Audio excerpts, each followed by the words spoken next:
This call is now being recorded.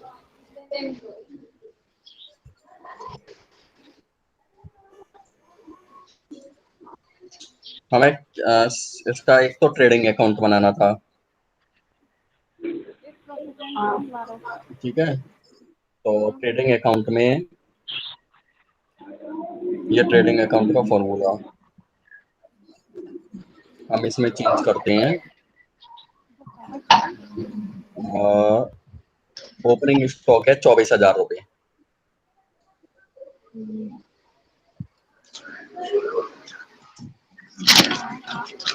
₹24,000 opening stock. उसके बाद purchase है हमारी 40,000 रुपये की।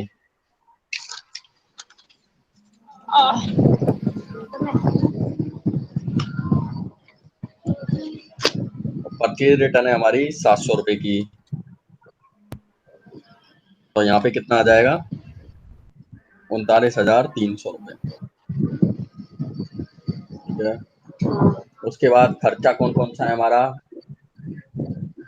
एक है वेजेज 2,000 रुपये के। उसके बाद हमारा कौन सा खर्चा है इसमें? कैरेज इन प्रोडक्टिव वेजेज 1,000 रुपये का, 1,000। ठीक है। उसके बाद हमारा खर्चा है कैरेज इनवर्ड 800 रुपये का,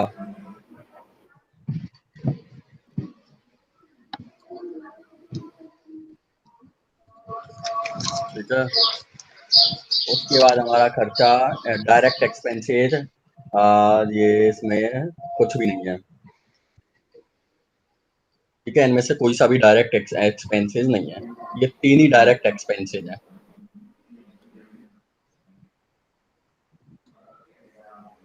उसके बाद आ जाते हैं सेल्स 71,200 रुपये की।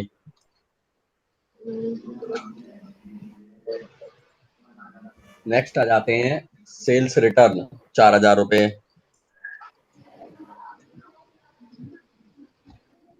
और कितने हो गए हमारे? सेल्स कितनी हो गई? 67,200 रुपये की,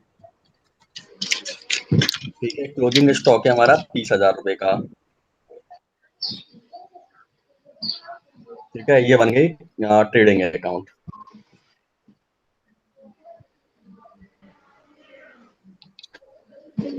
टोटल है CR 97,200 रुपये, ठीक है। और इधर का टोटल है टोटल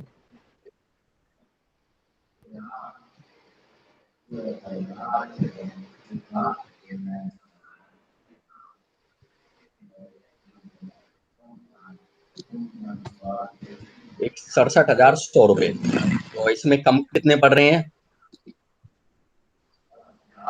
इसमें से माइनस कर दो, ये कम पड़ रहे हैं 30,100 रुपये। तो प्रॉफिट एंड लॉस अकाउंट हो जाएगा हमारा 30,100 रुपये, और जो ग्रॉस प्रॉफिट होगा वो P&L अकाउंट में ट्रांसफर हो जाएगा। तो ये दोनों का टोटल ये बराबर आ गया, ठीक है। देख लो, ये ट्रेडिंग अकाउंट हो गए। स्क्रीनशॉट ले लिया,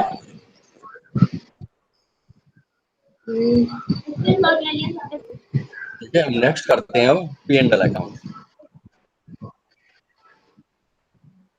इसकी मैं कॉपी कर लेता हूँ।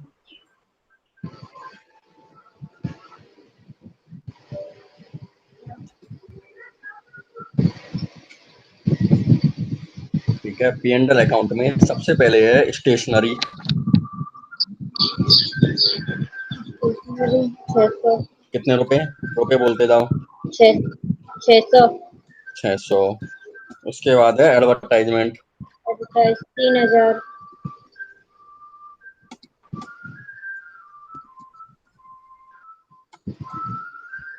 उसके बाद है रेंट 1,600। और सैलरी, सैलरी 2,400। रेंट 1,600। नेक्स्ट बोलो। इंश्योरेंस नहीं आएगा। इंश्योरेंस आएगा, अगर घर का होता, अगर घर से रिलेटेड होता तो नहीं आता। 4800। 4800। उसके बाद डिस्काउंट 500,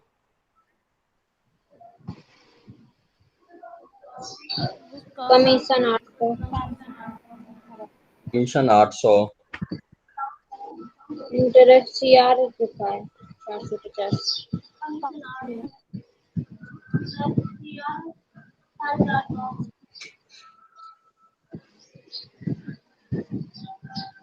उसके बाद डेप्रिसिएशन डेप्रिसिएशन 1500, उसके बाद क्या आएगा 1500, टैक्सेज 500, बैड डेबिट्स टैक्सेज भी तो है अभी। बैड डेबिट टैक्स आएगा सर? हाँ बिल्कुल आएगा। टैक्स 500, इनकम टैक्स नहीं आता, लेकिन बाकी के टैक्स तो आएंगे, जीएसटी वगैरह तो आएगा, वो तो पे करना है, वो तो दुकान का है। और उसके बाद बैंक बैंक चार्ज चार्जेज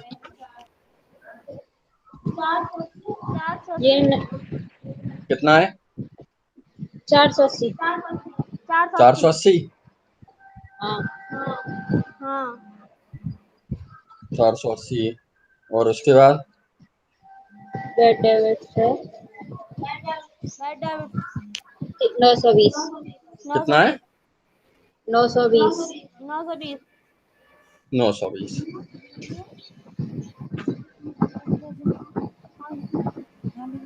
ठीक है, अब इधर आ जाओ।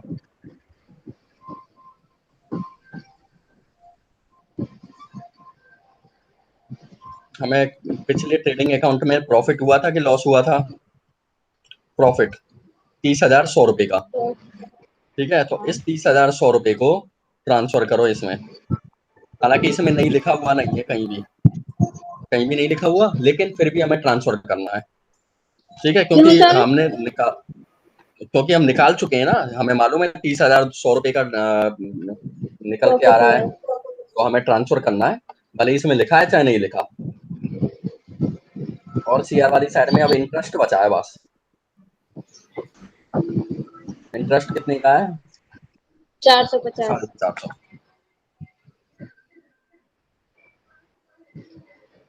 ठीक है, और इनमें से कोई सी भी चीज सर मिल ये जाएगी। TR में भी आ रहा है और DR में भी आ रहा है। क्या डीआर में भी आ रहा है, बताओ? नहीं है, नहीं है, नहीं है। कमीशन है खाली। सीआर में कौन सी आम है, डीआर में कौन सी आम है? ठीक है, अब जो इनमें हमने इसमें परचेज रिटर्न, सेल्स रिटर्न और ये जो छोड़ दिए, जो वो ट्रेडिंग अकाउंट के पर्पज से थे, हमने ट्रेडिंग अकाउंट पहले ही बना लिया था। ठीक है, ट्रेडिंग अकाउंट का बैलेंस निकल के आ रहा था प्रॉफिट 30,100 रुपए, जो हमने P&L में ट्रांसफर कर दिया। ठीक है, और डेट है 31 मार्च 2005।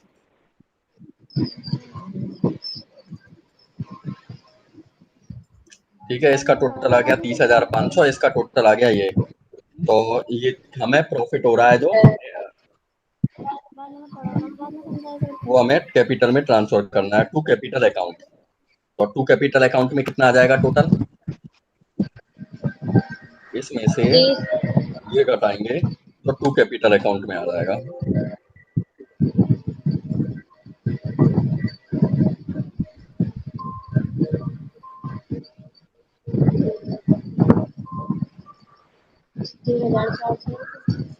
इसमें बताना कितना आ रहा है? 13,450। बिल्कुल। ठीक है, ये बन गई P&L अकाउंट।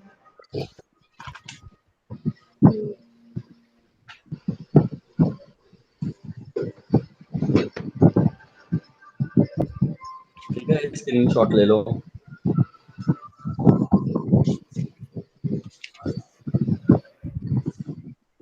ये या ठीक है, अब आते हैं बैलेंस शीट पे।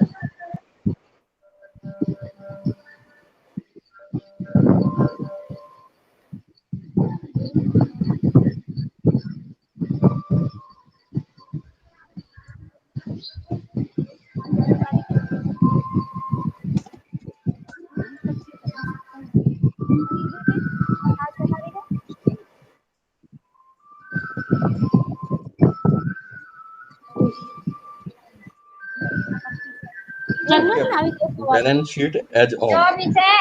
ठीक है। बैलेंस शीट के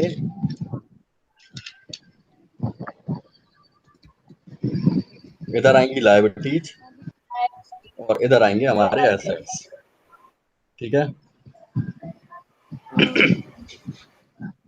बैलेंस शीट दो प्रकार से हम बनाते हैं, पहला लिक्विडिटी ऑर्डर और दूसरा होता है परफॉर्मेंस ऑर्डर, ठीक है। हम कर रहे हैं अभी लिक्विडिटी ऑर्डर, हालांकि इसमें कोई खास अंतर नहीं है। सबसे पहले यहाँ लिखेंगे हम करंट लायबिलिटी,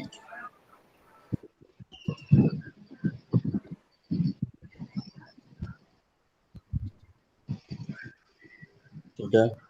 और करंट लायबिलिटीज में बैंक ओवरड्राफ्ट, करंट लायबिलिटीज क्या होता है, जब तक तुम लोग ये बताओ मेरे को।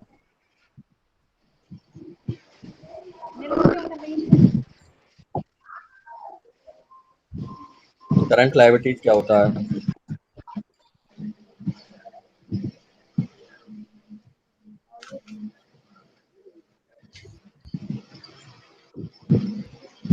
मनीषा करंट लायबिलिटी क्या होता है बताओ।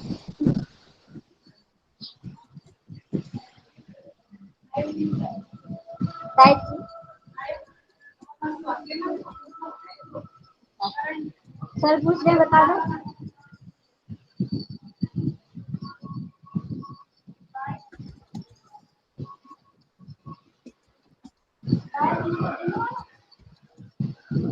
करंट लायबिलिटीज होते हैं जो हमारे ऊपर दायित्व हैं, जो हमें लोगों को चुकाने हैं, ठीक है। ये होते हैं लायबिलिटीज।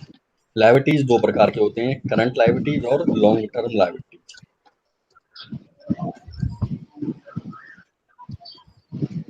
करंट लायबिलिटीज होते हैं जो हमें 1 साल के अंदर अंदर चुकाने होते हैं, जैसे बैंक ओवरड्राफ्ट, जो हमें बिल देने हैं लोगों को 1 साल में, बिजली का बिल, पानी का बिल। इसके अलावा जो हमारे आउटस्टैंडिंग खर्चे हैं, जो हमें लोग 1 साल के अंदर चुकाने ही होते हैं, जैसे बिजली का बिल भी उसी में आता है, पानी का बिल आता है, वो आउटस्टैंडिंग एक्सपेंसेज ही होते हैं जो हमें देने ही होते हैं टाइम से, ठीक है ना। ऐसा नहीं कि 2 साल बाद दे देंगे और अगले साल दे देंगे, ये तो खर्चे हमारे देने ही देने हैं। सन्ड्री क्रेडिटर्स, हमारे सन्ड्री क्रेडिटर्स आते हैं जिनको हमें पैसा चुकाना है, जिनसे हमें उधार माल खरीद रखा है, ठीक है। इनकम रिसीव्ड इन एडवांस, जो हमने एडवांस में पैसे ले रखे हैं लोगों से, वो भी हमारे दायित्व हैं। हमने पैसे ले लिए 5,000 रुपये और माल नहीं भेजा, ठीक है, वो हमारा दायित्व है, जो हमें अभी भेजना ही भेजना है, 2 दिन बाद नहीं तो 10 दिन बाद भेजना है। पैसे देने के बाद कोई भी ये नहीं है कि अगले साल चल भेज देना माल को, ऐसा कोई करता है? नहीं करता, ठीक है। तो ये होते हैं current liabilities. Long term liabilities होती हैं जो लंबा लोन होता है, बैंक लोन, ठीक है, लंबा वाला, तो किस्त बनी हुई है और 2-4 साल चलेगा, ठीक है। ये लोन्स होते हैं जो होते हैं लॉन्ग टर्म लायबिलिटीज, ठीक है। ये लायबिलिटीज हो गई करंट लायबिलिटीज और ये हो गया लॉन्ग टर्म लायबिलिटीज, ठीक है। उसके बाद आते हैं हम हमारी कैपिटल, ठीक है। ये भी हमारे लायबिलिटीज हैं, ठीक है, जो हमें इसमें लिखनी है।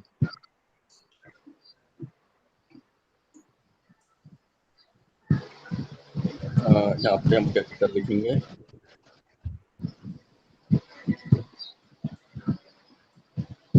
वो गिर का कागज इसमें हम कैपिटल में नेट प्रॉफिट, देखा कुछ ही कौन है वो। इसको ऐड कर देंगे। यदि नेट प्रॉफिट हुआ है तो हम इसको ऐड कर देंगे, इसे ध्यान से समझ लो, ठीक है। और यदि हमें लॉस हुआ है तो हम उसे लेस कर देंगे, नेट लॉस, ठीक है ना। यदि हमें प्रॉफिट हुआ है तो हम उसे जोड़ देंगे, यदि हमें लॉस हुआ है इसमें तो हम उसे घटा देंगे। कैपिटल में हमारी जितनी भी कैपिटल है अकाउंट है, ठीक है। और इसके अलावा हमारी ड्राइंग्स, इसको हम घटा देंगे। मैंने उसमें P&L अकाउंट में नहीं लिखवाई थी, कहा था कि उसमें नहीं लिखना है। और क्या नहीं लिखना है? इनकम टैक्स, इनकम टैक्स को भी हम इसमें से लेस कर देंगे, ठीक है। लेस करने के बाद ये लेस कर दिया हमने,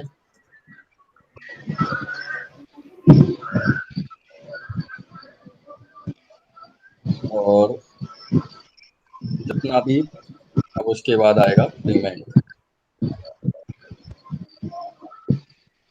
एक मिनट रुको, ये मैंने यहाँ पे लाइन खींच दी। लाइन खींचने का मतलब है हमारी कैपिटल कंप्लीट हो गई। हमने कैपिटल के पैसे जोड़ दिए, प्रॉफिट हुआ है तो वो जोड़ दिया, यदि लॉस हुआ है तो घटा दिया, ड्राइंग हमारी घटा दी हमने, और इनकम टैक्स हमने घटा दिया। क्योंकि ड्राइंग का मतलब, घटाने का मतलब ये होता है कि हमने पहले ही पैसे दे चुके हैं घर पे, तो हम ड्राइंग को इसमें ऐड नहीं करेंगे। और इनकम टैक्स के भी पैसे हम हमारी ड्राइंग में से, हमारे कैपिटल में से घटते हैं, तो उसको भी नहीं करेंगे। ये करने के बाद इनका जो टोटल आएगा उसको हम लिख देंगे यहाँ पे, ठीक है। ये हो गया, और जो फाइनल टोटल आएगा, फाइनल फिगर, उसको हम लिख देंगे यहाँ पे। यहाँ पे ये फाइनल फिगर, ठीक है। ये हमारी हो गई लायबिलिटीज वाला कॉलम। अब हम आ जाते हैं एसेट्स। एसेट्स भी हमारे एक तो करंट एसेट्स होते हैं और एक फिक्स्ड एसेट्स होते हैं। हम लेते हैं सबसे पहले current assets.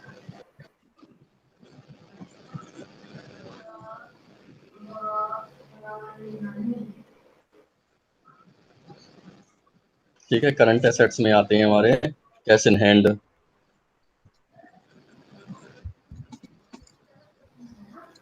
Cash balance. Cash in hand को कैश बैलेंस भी बोलते हैं, या कैश एट बैंक, जिसे हम बैंक बैलेंस भी बोलते हैं। बिल्स रिसीवेबल,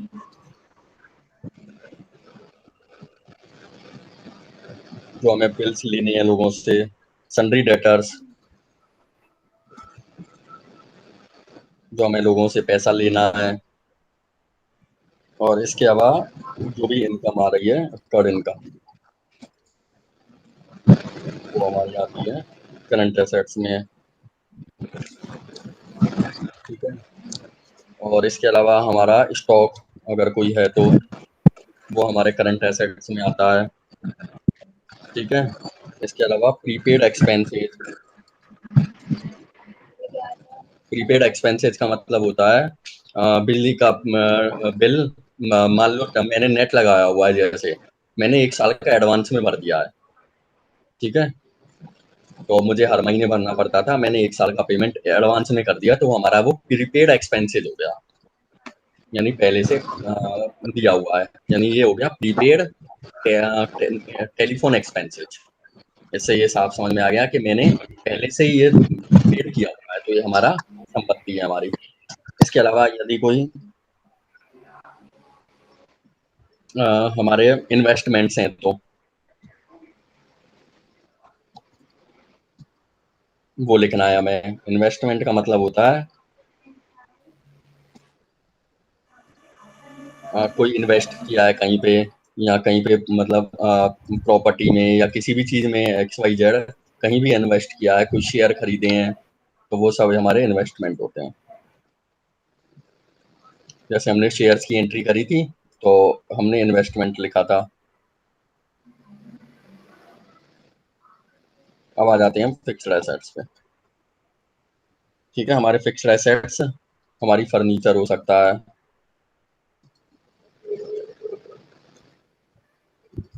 बिल्डिंग हो सकती है, मशीनरी हो सकती है, हमारे पेटेंट्स हो सकते हैं, कुछ भी हो सकता है एनीबॉडी, ठीक है। पेटेंट पेटेंट क्या होता है? पेटेंट का मतलब होता है कि हमने कोई रजिस्ट्रेशन करा लिया, जैसे हमने कुछ वैज्ञानिक लोग कुछ बनाते हैं और उसे पेटेंट करा लेते हैं। जैसे कोरोना की दवाई बनी है, ठीक है, केवल दो कंपनियां बना रही हैं और कोई भी नहीं बना सकता उसके फॉर्मूले को, तो वो उसने फॉर्मूला पेटेंट करा लिया। जैसे बाबा रामदेव दवाई बना रहा है, ठीक है, तो ये होता है पेटेंट, ठीक है। ये हो गया बैलेंस शीट का परफॉर्मा। और लिक्विडिटी ऑर्डर, हाँ, ये ऊपर नीचे नहीं होता, फिर ऐसे क्या? हेलो, मतलब हाँ सर, आवाज नहीं आ रही। वो कह रहे हैं सर ये ऊपर नीचे नहीं हो सकते, तो आपने लिख रखे हैं जो, क्या ऊपर नीचे क्या करने हैं? ऊपर नीचे बताओ। जैसे बैंक ओवरड्राफ्ट है। नहीं, जैसे ये है सन्ड्री डेटर्स, इसको मैंने यहाँ कर दिया, ठीक है, और यहाँ जो था उसको यहाँ कर दिया, ऐसे हो सकते हैं। लेकिन सबसे पहले करंट लायबिलिटीज आएगा, उसके बाद लॉन्ग टर्म लायबिलिटीज आएगा, उसके बाद कैपिटल आएगा, ये फिक्स है। उसके बाद करंट एसेट्स लिखना है, उसके बाद इन्वेस्टमेंट लिखनी है, उसके बाद फिक्स्ड एसेट्स लिखना है, ये फिक्स है। ऐसा नहीं कि फिक्स्ड एसेट्स यहाँ लिख दो और लायबिलिटीज यहाँ लिख दो, ऐसे उल्टे सीधे नहीं करने हैं। यहाँ पे हम फर्नीचर लिखा है ना, यहाँ पे मैं मशीनरी लिख सकता हूँ, ठीक है, और मशीनरी की जगह मैं फर्नीचर कर सकता हूँ, कोई दिक्कत नहीं है, ये मैं कर सकता हूँ। लेकिन करंट एसेट्स की जगह फिक्स्ड एसेट्स और फिक्स्ड एसेट्स की जगह करंट एसेट्स नहीं कर सकता। ठीक है, ये हो गया लिक्विडिटी ऑर्डर में। नेक्स्ट है परफॉर्मेंस ऑर्डर में बैलेंस शीट बनाना।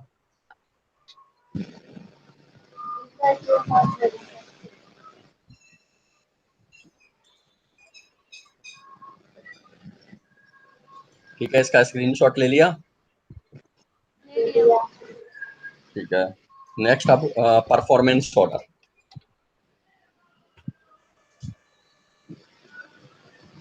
परफॉर्मेंस ऑर्डर में इसका बिल्कुल उल्टा हो जाता है। सबसे पहले हम लिखेंगे कैपिटल,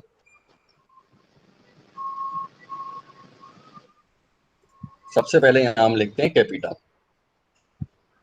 ठीक है। कैपिटल को लिखने के बाद उसके बाद हम लिखते हैं long term liabilities,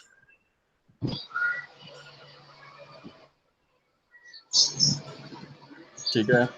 long term liabilities लिखने के बाद हम लिखेंगे करंट लायबिलिटीज। मैं कॉपी पेस्ट कर देता हूं क्योंकि दोबारा बनाना पड़ेगा, ठीक है। उसमें क्या था, लिक्विडिटी ऑर्डर में पहले करंट लायबिलिटीज, फिर लॉन्ग टर्म लायबिलिटीज, इसमें कैपिटल। इसमें क्या है, सबसे पहले कैपिटल, लॉन्ग टर्म लायबिलिटीज और फिर करंट लायबिलिटीज, ठीक है। इसी तरह से इसमें भी थोड़ा सा चेंजेज है।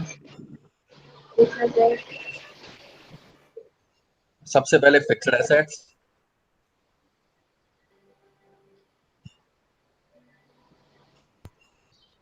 ठीक है। फिक्स्ड एसेट्स के बाद है हमारा इन्वेस्टमेंट्स,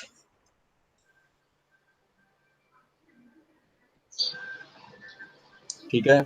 इन्वेस्टमेंट के बाद है हमारा करंट एसेट्स,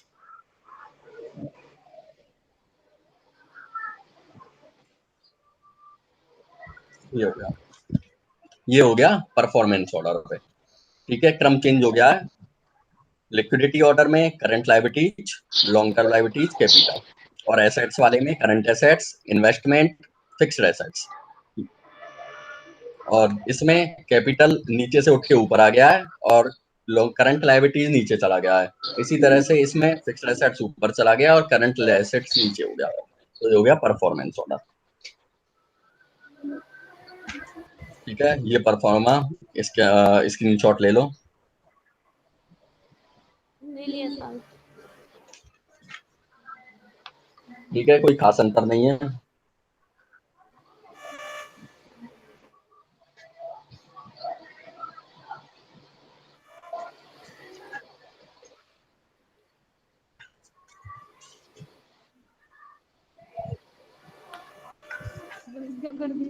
चला।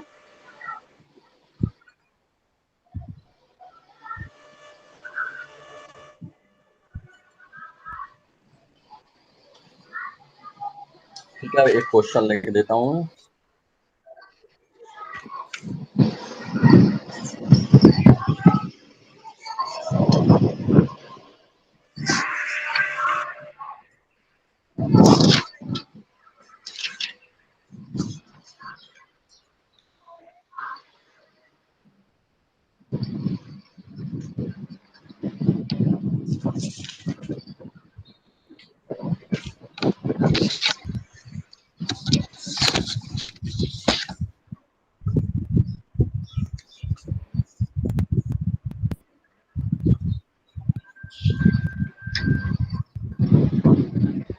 ऐसा करते हैं, क्वेश्चन मैं तुम्हें व्हाट्सएप पे डाल दूंगा।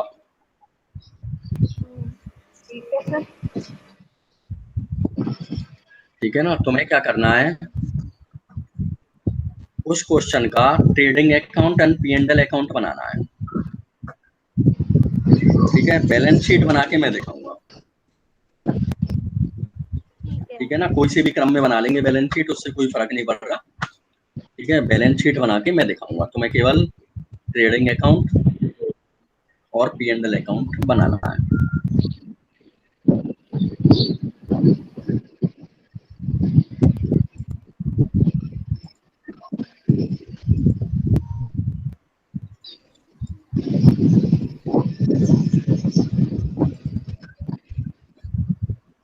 और 1 मिनट रुको अभी।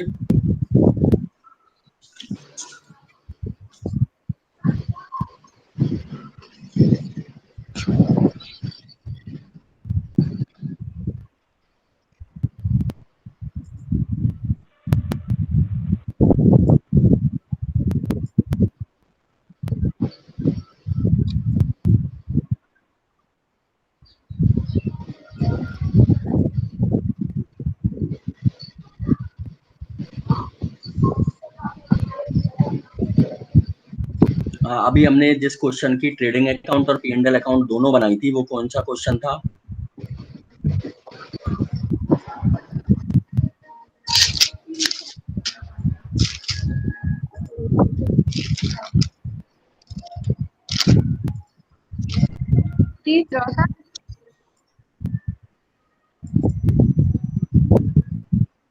ये वाला था क्या?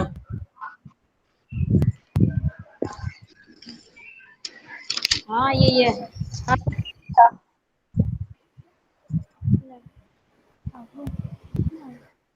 ये वाला है ना?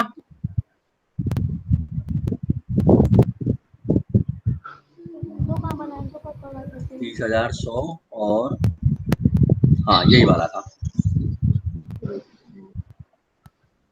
ठीक है,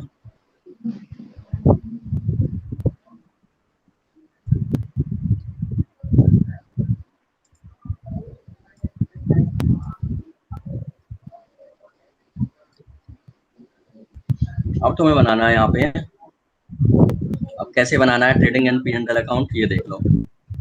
ट्रेडिंग एंड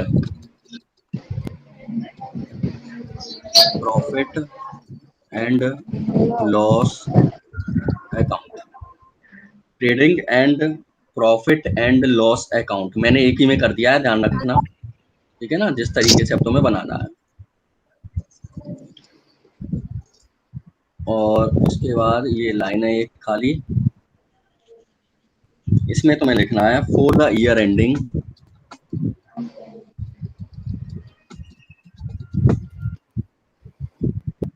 और जो भी डेट है वो। ठीक है, मैंने यहाँ लिख दिया 31 मार्च 2005। ठीक है, पर्टिकुलर्स अमाउंट ये लिख दिया, और यहाँ पे ये ट्रेडिंग अकाउंट का वो अकाउंट बंद कर दिया।